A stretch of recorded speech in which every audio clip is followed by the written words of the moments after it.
মন্টুরাম পাখিরা রবিবার কাকদ্বীপ নিয়ে মুখ খুলেছিলেন। এবার সেই কাকদ্বীপেই সামনে এলো ভোটার তালিকায় কারচুপির এক চাঞ্চল্যকর কেস স্টাডি। কাকদ্বীপের প্রতাপাদিত্য নগর গ্রাম পঞ্চায়েতের দক্ষিণ গোবিন্দরামপুরের বাসিন্দা 32 বছরের সৈকত দাস। তিনি নামখানার পোস্ট অফিসের কর্মচারী। সৈকতের বাবার নাম ভোটার তালিকাতেই নেই, নিজের জন্মের শংসাপত্রও নেই। তা সত্ত্বেও ভোটার তালিকায় তার নাম উঠে গেছে বলে অভিযোগ। এই নিয়ে তাকে প্রশ্ন করা হলে কোনো উত্তরই দিতে পারেননি সৈকত দাস। এইটা বলুন, আপনি আগে ভোটার হয়েছেন না আপনার মা আগে ভোটার হয়েছেন? আমি আগে হয়েছিলাম। আপনি আগে ভোটার হলেন, অথচ আপনি বলছেন আপনি আপনার মায়ের সূত্রে ভোটার মায়ের হয়েছেন। সূত্রে নয়, আত্মীয় স্বজনের সূত্রে। সেই আত্মীয় স্বজন কে, যাদের সূত্র ধরে আপনি ভোটার হলেন? তা আমি জানি না। না, এটা তো আপনি জানেন নিশ্চয়ই, আপনি কিছু লুকোচ্ছেন। না আমি জানি না সত্যি। না না, কোন আত্মীয় স্বজন যাদের ধরে আপনি ভোটার হলেন এটা সে? আমি বলতে পারছি না, আমার মনে হয়। সৈকতের বাবা এখনো নিয়মিত বাংলাদেশে যাতায়াত করেন বলে স্থানীয়দের দাবি। সৈকতকে এ নিয়ে প্রশ্ন করা হলে আজব উত্তর দিয়েছেন তিনি।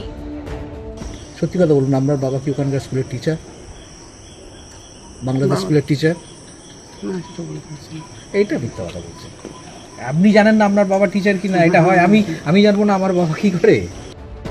এই ইস্যুকে হাতিয়ার করে তৃণমূলকে বিধতে দেরি করেনি বিজেপিও, পাল্টা খোঁচা দিয়েছে শাসক দলও। প্রসঙ্গত ভুয়ো ভোটার ইস্যুতে রবিবার বিস্ফোরক দাবি করেছিলেন তৃণমূলেরই বিধায়ক মন্টুরাম পাখিরা।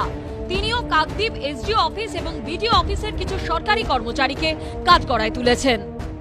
কিছু দালাল চক্র আর কাকদ্বীপ এসডিও অফিস এবং বিডিও অফিসের কিছু সরকারি কর্মচারী আমলা, তার সঙ্গে নামখানা বিডিও অফিসে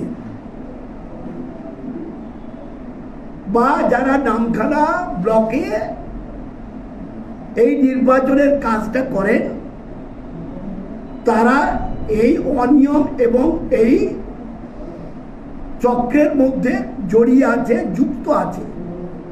তাদেরকে প্রশাসন বার করুক, সেটা তাদের কাজটা আমাদের নয়।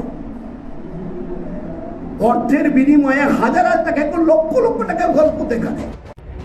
ক্যালেন্ডার অনুযায়ী মাস 10 বাকি, কিন্তু রাজ্যে বিধানসভা ভোটের দামামা প্রায় বেজেই গেছে। কিন্তু তার আগে অন্যতম ইস্যু হয়ে উঠেছে ভুয়ো ভোটার।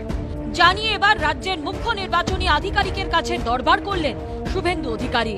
ফের দাবি তুললেন সিবিআই তদন্তের। কখনো দুই কেন্দ্রে একই ব্যক্তির নাম, কখনো এ রাজ্যের ভোটার তালিকায় বাংলাদেশের নাগরিকের নাম।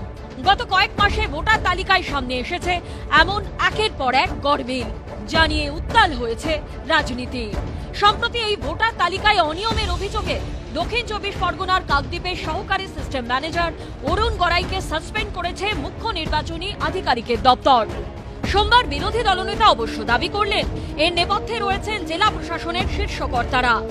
এই ঘটনায় সিবিআই তদন্তেরও দাবি তুলেছেন শুভেন্দু অধিকারী। আমরা প্রশ্ন করেছিলাম ইসিআই কার অর্গানাইজেশন। ইলেকশন কমিশনারের প্রতিনিধি বলেছেন ইউনিয়নের, মানে দেশের অর্গানাইজেশন। যদি দেশের অর্গানাইজেশন হয় তাহলে অরুণ গোড়াই যে এফআইআর, এই এফআইআরে স্টেট পুলিশ কেন ইনভেস্টিগেট করবে, কেন সিবিআই ইনভেস্টিগেট করবে না?